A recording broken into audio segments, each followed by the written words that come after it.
The stars looked cold and distant through the observation deck of the UHS Harmony as Ambassador Jake Morrison reviewed his notes one final time.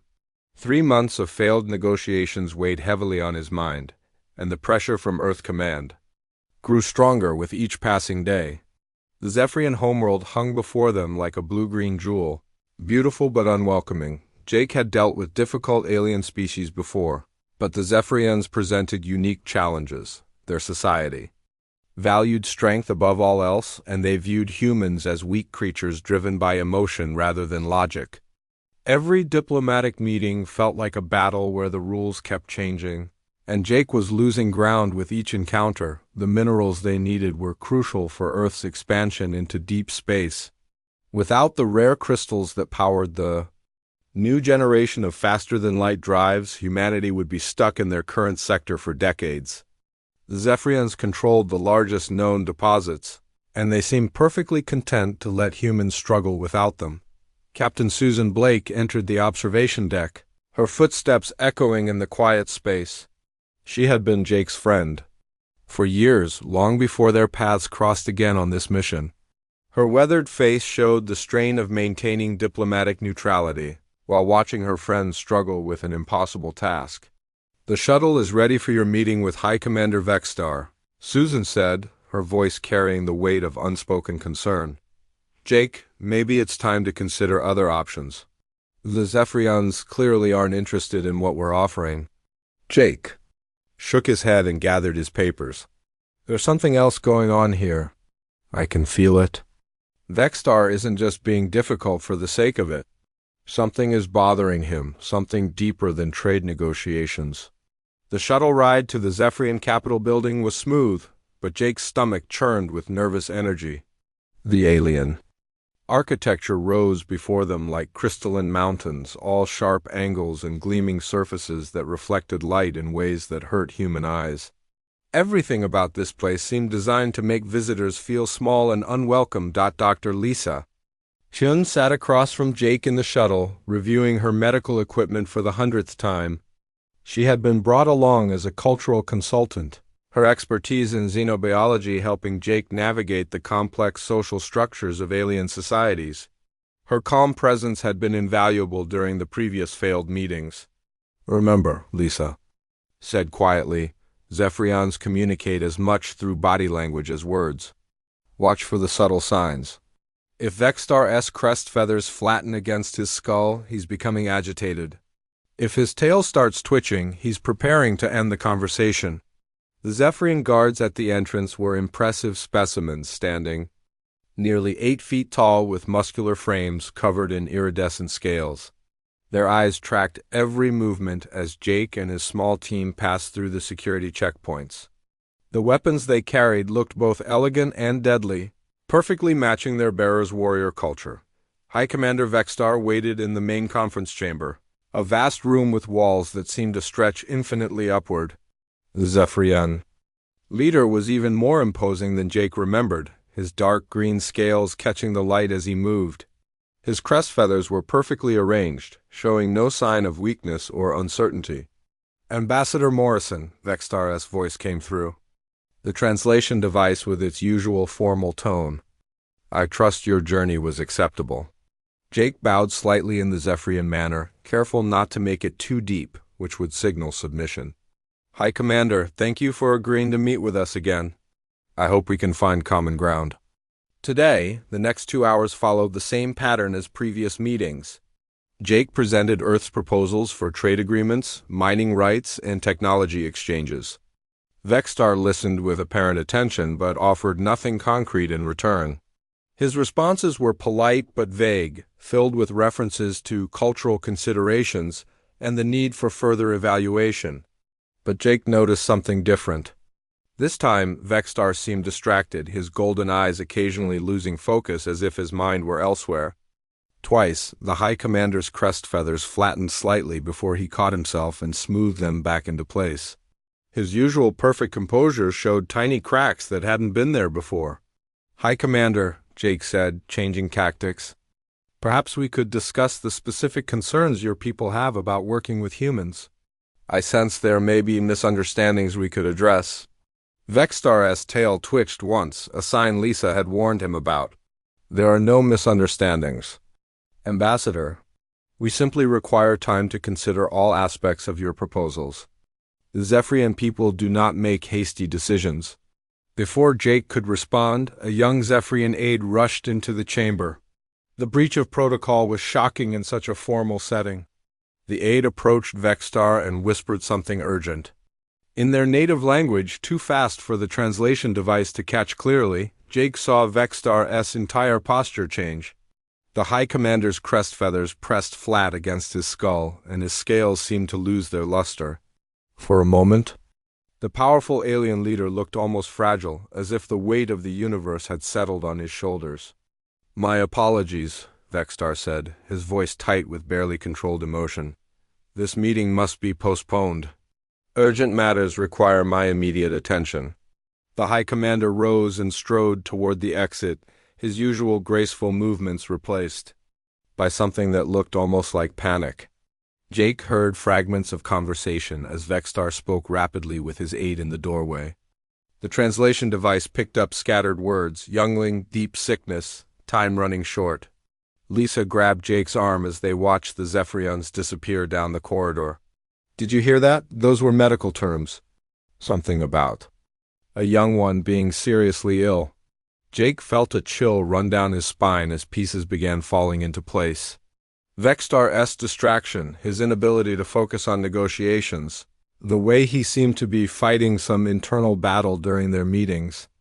If the High Commander's child was seriously ill, it would explain everything. The shuttle ride back to the Harmony was quiet, but Jake's mind raced with possibilities. He had always prided himself on reading people, understanding the emotions and motivations that drove their actions. If Vextar was dealing with a family crisis, it changed everything about their diplomatic situation. As the Harmony came into view, Jake made a decision that would have shocked his superiors back on Earth. Sometimes the best diplomacy happened outside formal meeting rooms, in moments of genuine human connection.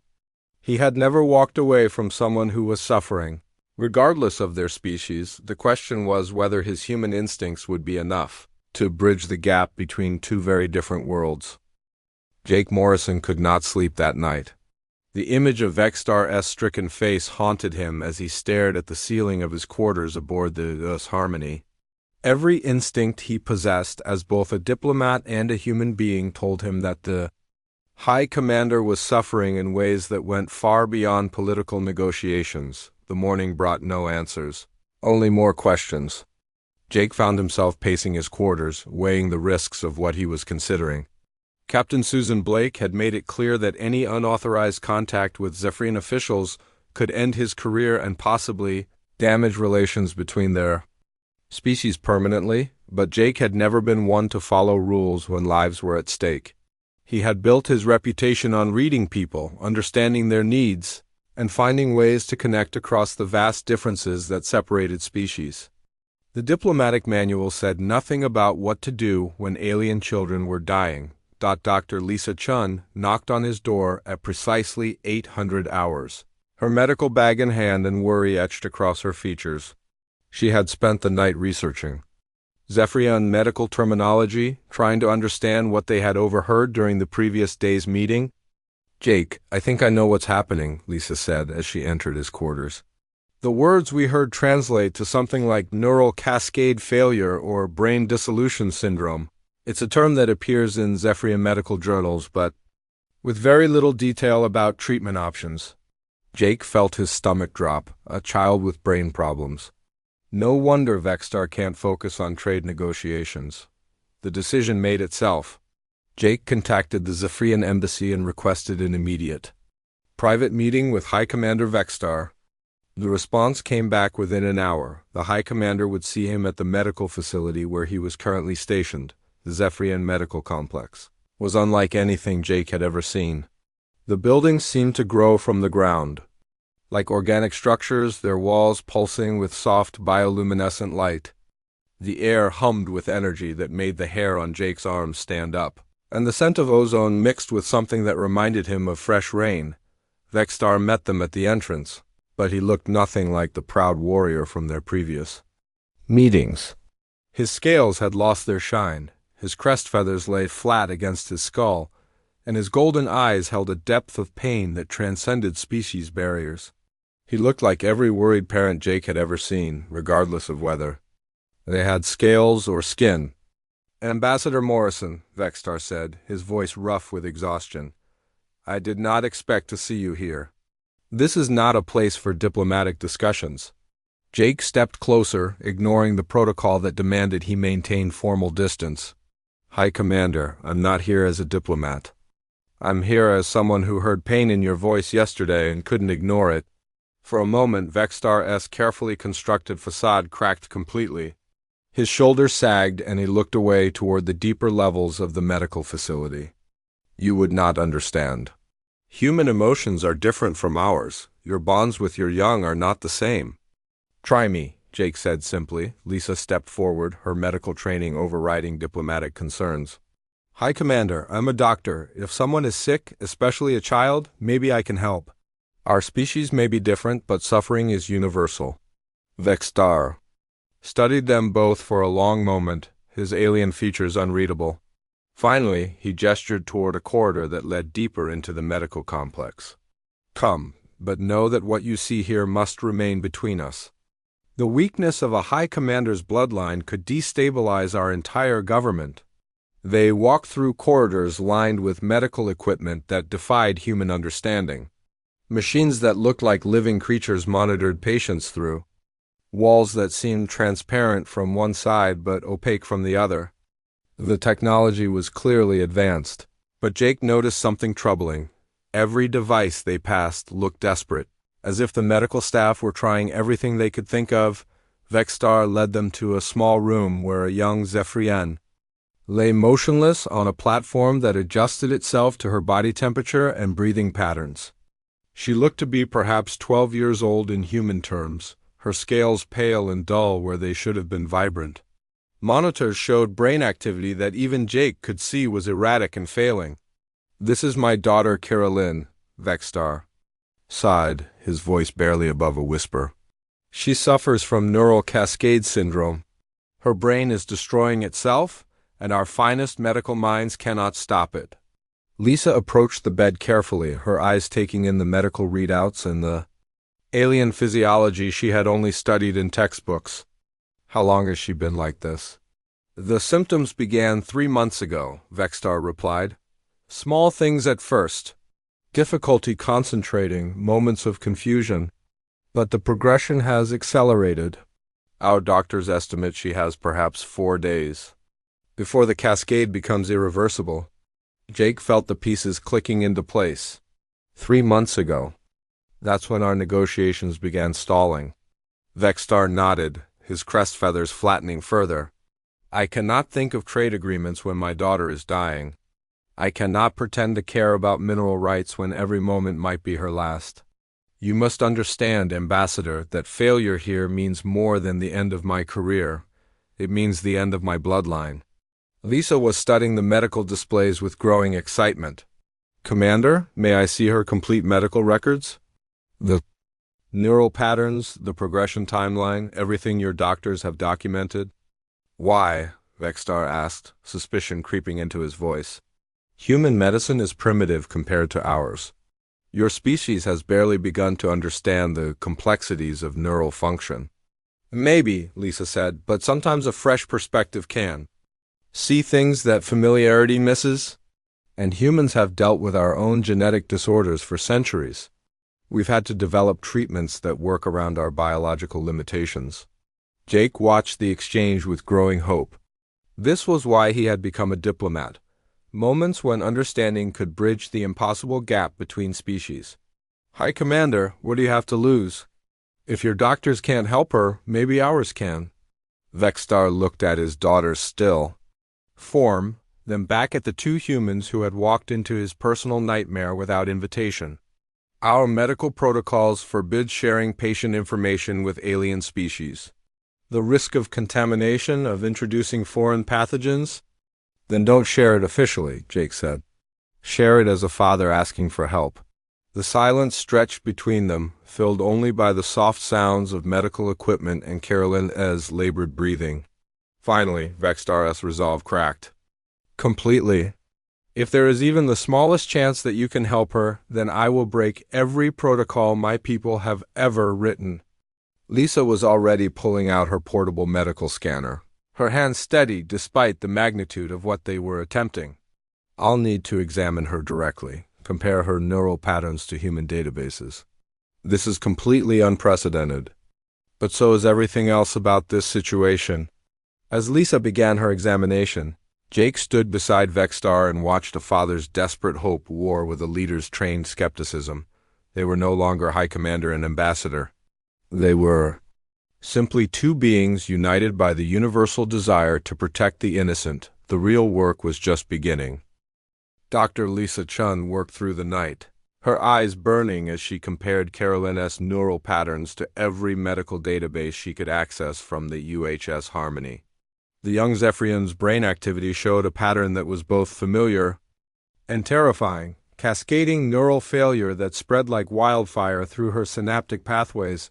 Jake had remained at the medical facility, sitting beside Vextar in the waiting area while Lisa conducted her examination. The High Commander had not spoken for hours, his golden eyes fixed on the floor as if he could will his daughter to recover through sheer determination. The proud warrior who had commanded respect from an entire species looked broken and helpless. I have seen soldiers die in battle, Vextar said suddenly, his voice hollow. I have watched brave warriors fall defending our homeworld. But this is different. This is watching life slip away one synapse at a time, and knowing that all my strength and authority mean nothing against microscopic cellular failure. Jake understood that feeling more than he cared to admit. His own sister had died of a rare genetic condition when they were children, and he had never forgotten the helplessness of watching medicine fail someone he loved. The hardest battles are the ones we can't fight with weapons or strength. Lisa emerged from the examination room with data pads in both hands and exhaustion written across her features. But there was something else in her expression that made Jake's heart skip. The focused intensity of a doctor who had found something important. I need to contact Earth immediately, Lisa said, her voice tight with controlled excitement. Carolyn Sears' condition isn't identical to anything in our medical databases, but it's remarkably similar to something we dealt with 2 centuries ago. Vextar's crest feathers rose slightly, the first sign of hope Jake had seen from him. Similar how? What did your people face? During the early colony expansion, human settlers on 3 different worlds developed a condition we called neural cascade syndrome. The symptoms were almost identical to what Carolyn is experiencing, progressive neural deterioration that spread through the brain like a chain reaction. Jake felt his pulse quicken. What caused it? How did we treat it? Lisa pulled up holographic displays that showed molecular structures and genetic sequences. It was a genetic disorder triggered by exposure to certain types of radiation found in deep space. The human colonies were using inadequate shielding during long-distance travel, and the radiation caused mutations in specific genes that control neural development. But our medical science is far more advanced than yours, Vextar protested, though his voice lacked its usual conviction. If this is simply a genetic disorder, our physicians should have identified it immediately. That's just it, Lisa said, her excitement growing. Your medical technology is incredible, but it's focused on different solutions. Zephyrian medicine seems to concentrate on enhancing and supporting existing biological functions. Human medicine developed differently because we had to work around our genetic limitations. Jake was beginning to understand. We learned to fix broken genes because we had so many broken genes to fix. Lisa nodded enthusiastically. Exactly, the treatment we developed uses modified viral vectors to deliver corrected genetic sequences directly to affected brain cells. The viruses are engineered to target only the damaged neurons and insert healthy genetic material. Viral contamination, Vextar said immediately. Our medical protocols strictly forbid the introduction of foreign biological agents. The risk of uncontrolled infection? I know it sounds terrifying, Lisa interrupted, But these aren't natural viruses. They're artificial constructs designed to self-destruct after delivering their genetic payload. We've used variations of this treatment for over a century with minimal side effects. Jake watched the war of emotions play out across Vextar's alien. Features: the High Commander's scientific training warred with his desperation as a father. How long would this treatment take? How would we know if it's working? Lisa consulted her medical readings. The treatment needs to be administered continuously for 48 hours while we monitor her neural activity. If it works, we should see the cascade effect begin to reverse within the first 24 hours. And if it doesn't work? Vextar asked quietly. Then we'll have lost nothing except time we didn't have anyway, Lisa said with gentle honesty. But I genuinely believe this could help her. The genetic markers are almost identical to what we successfully treated in human patients. Jake stood up, his diplomatic training taking over. High Commander, I need to contact Captain Blake and request emergency medical supplies from Earth. This treatment will require equipment and genetic materials that we don't have on board the Harmony. The political implications, Vextar said, but his voice lacked conviction. If other High Commanders discover that I allowed alien medical procedures on a member of the ruling bloodline ... then we don't tell them until it works, Jake said simply.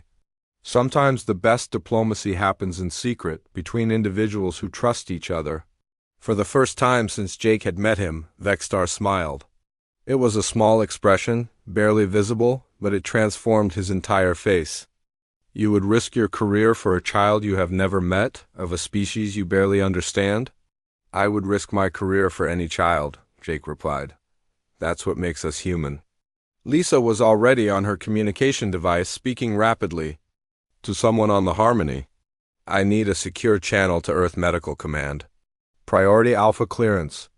We have a medical emergency that requires immediate consultation and supply drop. The next 6 hours passed in a blur of activity. Captain Susan Blake personally coordinated with Earth authorities to rush medical supplies through diplomatic channels. The fastest courier ship in the human fleet was diverted to bring specialized equipment and genetic materials to the Zephyrian homeworld. Jake found himself acting as translator between human medical terminology and Zephyrian cultural concepts, helping Lisa explain the treatment to skeptical alien doctors.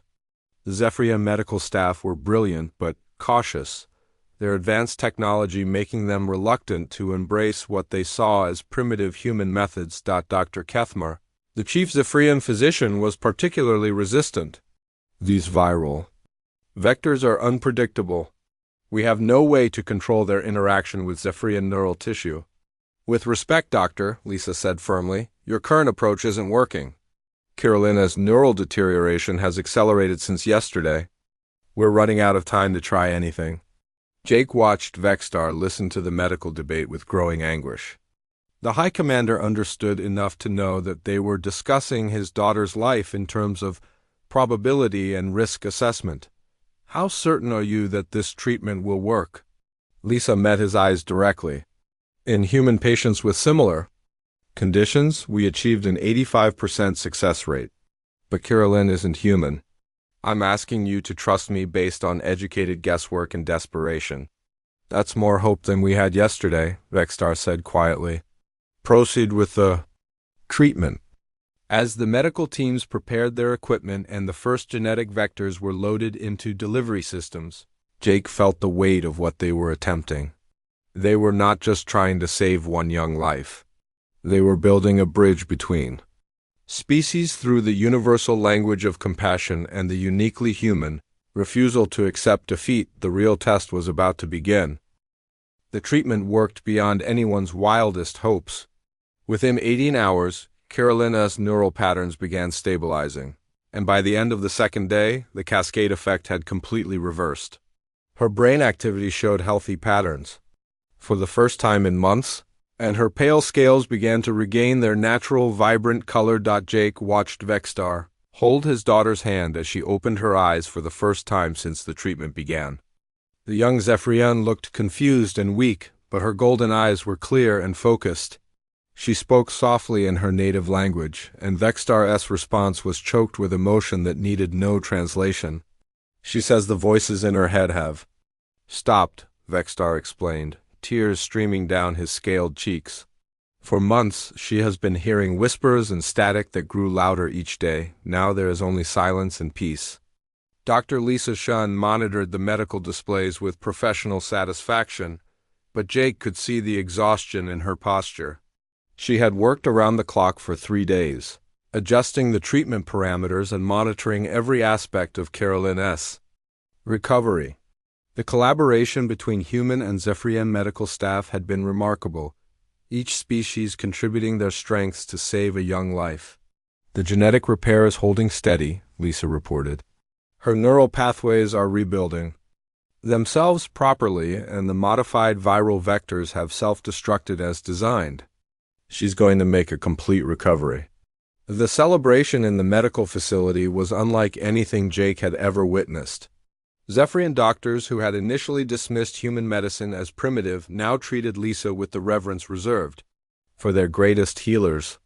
Word of the successful treatment spread through the facility, and soon medical staff from across the complex were arriving to learn about the techniques that had saved their High Commander's daughter.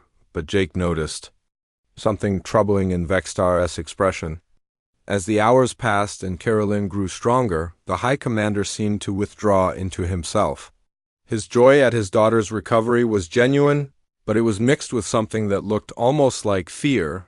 3 days after the treatments completion, Vextar requested a private meeting with Jake in his personal chambers. The room was austere by human standards, decorated only with weapons and military honors that spoke of a lifetime dedicated to service and duty. But there were also small personal touches, artwork that had clearly been made by young hands, and a collection of crystals that caught and reflected light in beautiful patterns. Ambassador Morrison, Vextar began formally, you have saved my daughter's life. By the ancient laws of my people, this creates a debt that must be repaid. Jake felt uncomfortable with the formal tone after everything they had shared. Hi. Commander, there's no debt between friends. We helped because it was the right thing to do. You do not understand, Vextar said, his voice heavy with meaning. In Zephyrian culture, the saving of a life creates a sacred bond between the saved and the savior. This is not a simple favor that can be repaid with gratitude or gifts. This is a life debt that binds our bloodlines together. The High Commander moved to a ceremonial chest and withdrew an ancient scroll covered in symbols that seemed to shift and change in the light. These are the codes of honor written by our ancestors when our civilization was young. They govern every aspect of our society, including the obligations created when one being saves another. Jake began to understand the gravity of what Vextar was explaining. What exactly does this mean? It means that my daughter's life belongs to you now, in the spiritual sense. You are her life holder, responsible for her welfare and entitled to her service. But more than that, it means that I, as her father, am obligated to offer you something of equal value to what you have given us. Vextar's crest feathers flattened against his skull, a sign of deep emotional turmoil. By our oldest laws, I must offer myself to your household as payment for the life debt. I must serve your family line until the debt is considered repaid. Jake felt the blood drain from his face. Vextar, you can't be serious. You're a high commander, a leader of your people. I would never ask you to give up your life and career. It is not a matter of what you ask, Vextar replied. It is a matter of what honor demands. If I do not fulfill this obligation, I will be stripped of my rank and exiled from Zephyrian society. My family line will be dishonored, and Carolyn will suffer for my failure to repay the debt properly. The weight of the situation settled on Jake's shoulders like a physical burden. He had acted out of compassion and human instinct, never considering the cultural implications of his actions. Now he faced the possibility that his good intentions had created an impossible situation for everyone involved. There has to be another way, Jake said desperately. Some alternative that satisfies your honor codes without destroying your life. Vextar consulted the ancient scroll again, his clawed fingers tracing symbols that had been written millennia ago. The law is specific about life debts. The saved one becomes bound to the savior, and the parent must offer equivalent service. In practical terms, this means I must join your household as your personal servant and advisor. Jake's mind raced through the implications. A Zephyrian High Commander serving a human family would cause political upheaval on both worlds. Earth's government would never know how to handle such a situation, and the Zephyrian leadership would likely view it as an act of treason. What if we found a way to reinterpret the law? Jake suggested. Ancient codes were written for different times. Maybe there's a way to honor the spirit of the law without following it literally. The Council of Elders would never accept such interpretation, Vextar said, but Jake caught a note of hope in his voice. Unless ... unless what?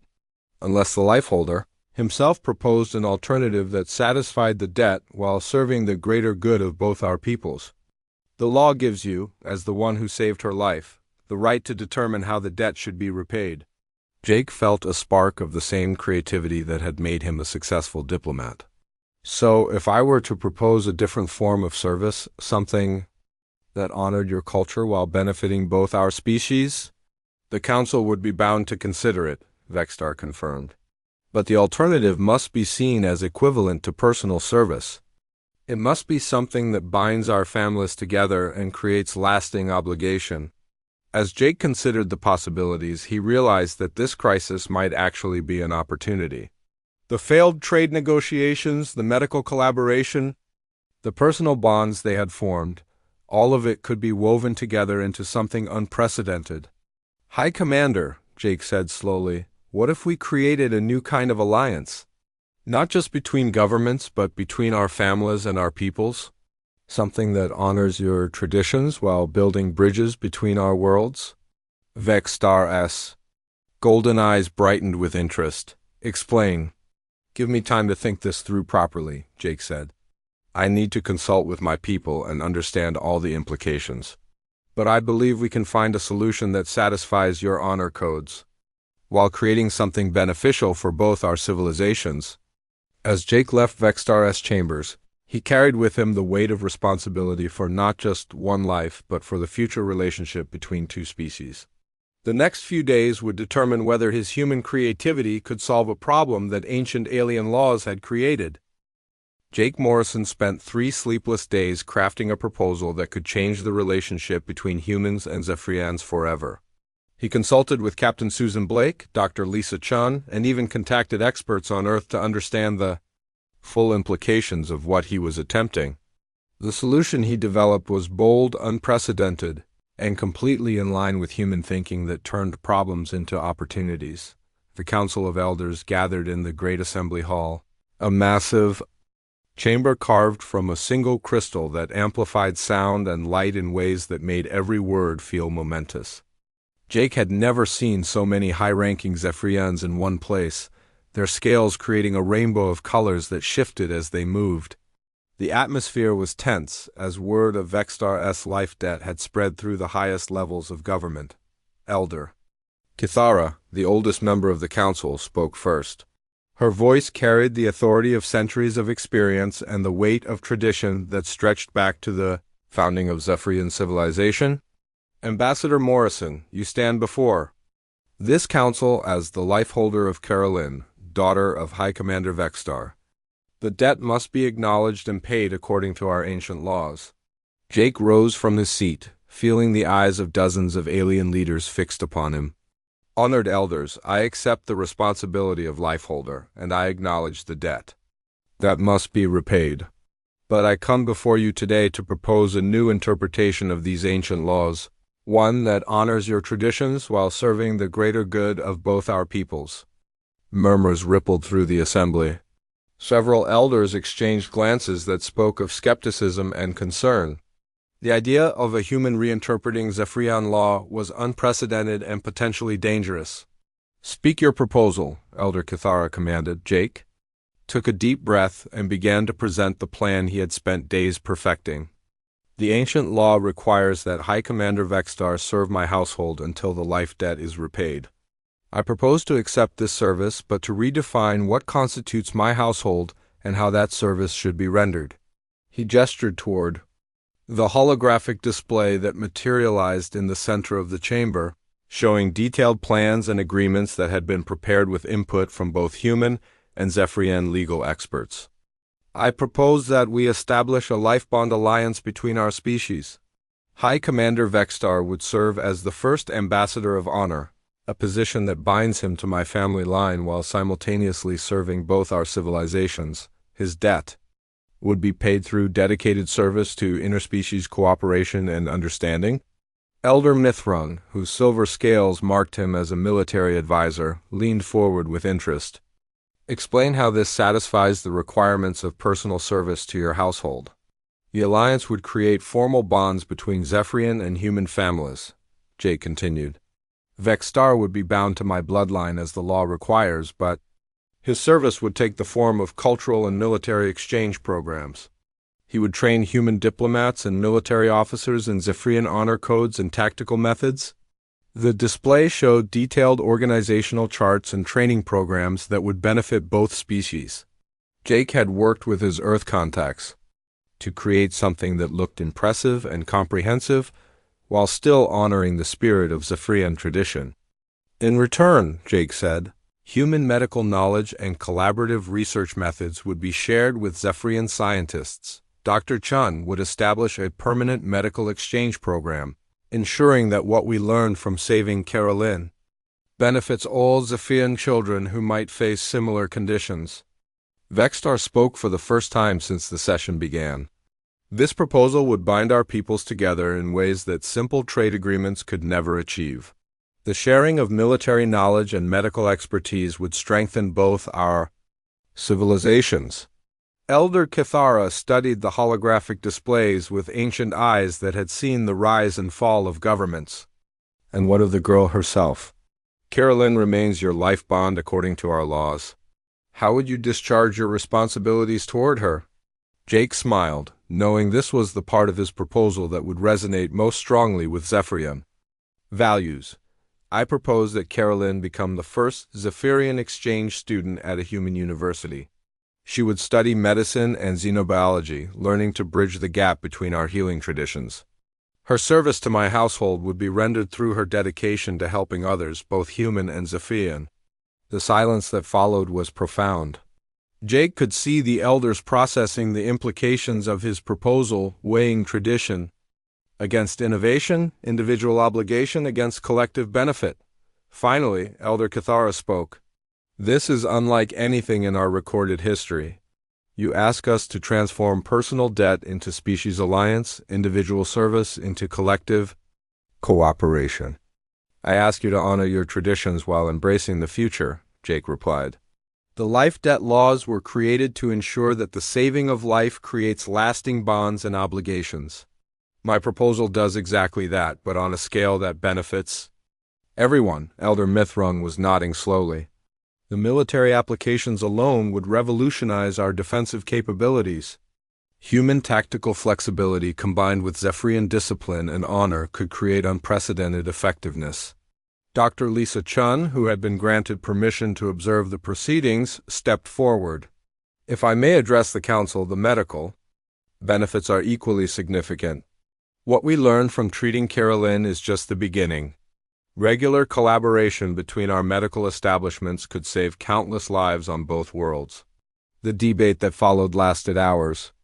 Jake watched as Zephyrian leaders argued points of law and tradition that he barely understood, their voices rising and falling in harmonies that were both beautiful and intense. But gradually he began to sense a shift in the room's atmosphere. Skepticism was giving way to cautious optimism. Resistance to curious interest. Elder Kithara called for formal consideration, and one by one the members of the council expressed their views. The vote, when it came, was closer than Jake had hoped, but decisive enough to matter. The Life Bond Alliance was approved by a margin of 3 votes. "Ambassador Morrison," Elder Kithara announced, "your proposal satisfies the requirements of our ancient laws while creating unprecedented opportunities for our peoples. High Commander Vexstar, your debt shall be paid through faithful service." to this alliance. Carolyn, your life bond shall be discharged through dedicated study and service to medical advancement. The formal ceremony that followed was unlike anything in diplomatic history. Vexstar knelt before Jake in the traditional gesture of life debt acknowledgement. But when he rose, it was as the first ambassador of honor in Zephyrian history. The bonds created that day would reshape both civilizations for generations to come. 6 months later, Jake received a message from Carolyn at her human university. She had passed all her first-year examinations with distinction and was already working on research projects that combined human and Zephyrian medical techniques. Her letter ended with words that brought tears to his eyes. Life bond brother, thank you for showing us that the greatest service we can render is to build bridges between worlds. The trade negotiations that had originally brought Jake to the Zephyrian homeworld were completed in a single afternoon, the alliance making such agreements almost trivial by comparison. But more importantly, two species had learned that their differences could be strengths when combined with trust, creativity, and the simple human refusal to accept that problems cannot be solved. The future belonged to those willing to build it together.